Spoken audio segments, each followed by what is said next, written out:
Today, we're going to break down a really powerful psychological tool. It's something that can totally change how you handle disrespect. I'm talking about a method for taking back control and stopping someone right in their tracks. And the crazy part is, you often don't have to say a single word. Let's dive in. Okay, so I want you to think about this for a second.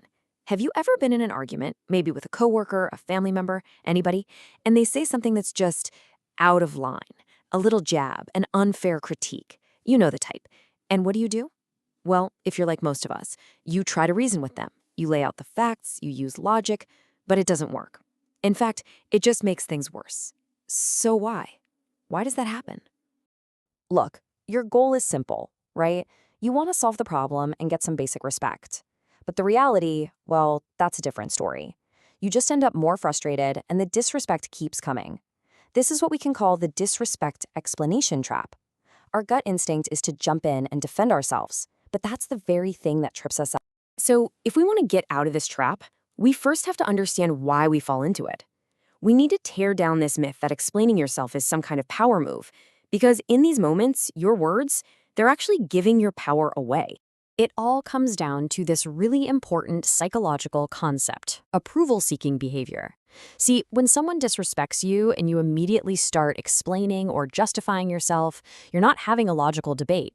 What's really happening on a subconscious level is you're asking for their approval. You're basically saying, please see it my way, please validate me. And when you do that, you hand them all the control. And this quote, wow, it just nails it. The second you start explaining, the whole dynamic shifts. You're not equals anymore. You've just made yourself the subordinate, looking for understanding from the very person who's disrespecting you. It's a game you just can't win. Okay, so if explaining is the problem, what in the world is the solution? Well, we need a new rule. It's going to feel a little weird, a bit counterintuitive, but trust me, it gives you a massive unspoken advantage. So, what is the single most powerful thing you can do when someone disrespects you? Well, I can tell you what it's not. It's not that perfect, witty comeback you think of 3 hours later in the shower. It's not a brilliant, well-reasoned argument. No, the answer is so much simpler. It's strategic, deliberate silence.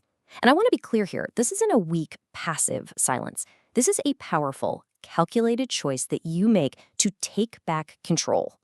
The official name for this technique is withdrawing access. You can kind of think of it like behavioral conditioning. Instead of rewarding their bad behavior with more of your time, your energy, and your words, which is exactly what explaining does, you calmly and silently take it all away. You're essentially teaching them without a word that disrespect gets them absolutely nothing from you. So how does this actually work? I mean, how can doing nothing be so incredibly effective? Let's get into the psychology of it because it's fascinating how this simple act completely flips the power dynamic.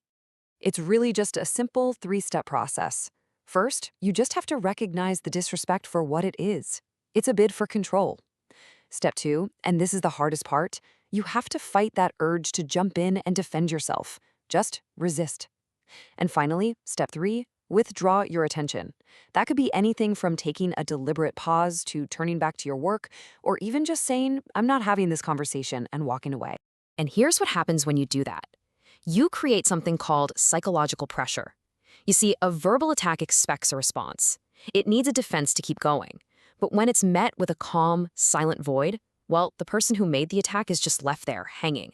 All that negative energy they threw at you has nowhere to go, and it forces them to sit with what they just said. It creates this discomfort that makes them reflect on their own behavior. This chart just lays it out so clearly. Look at the difference. When you explain, the other person feels validated. They feel like they're in control. The power, it's all theirs. But when you use strategic silence, they feel the pressure. They're the one forced to self-reflect. And just like that, the power is yours. You completely flip the script without saying a thing. So you see, this is way more than just a tactic. It's a whole new mindset.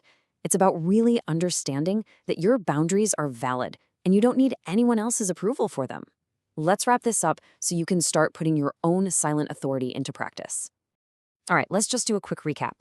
The most important things to remember are, explaining is really just approval-seeking behavior. Silence, on the other hand, is a powerful form of behavioral conditioning. It is not weakness. By withdrawing access, you create psychological pressure. And the big lesson here is that you control the entire dynamic simply by controlling your response. And most of the time, your silence sends a much stronger message than your words ever could. So the next time you feel that pull, that urge to defend yourself when someone disrespects you, I want you to just pause. Remember this. Remember you have a much more powerful tool. So the question I'll leave you with is this: where in your life will you let your silence speak for you?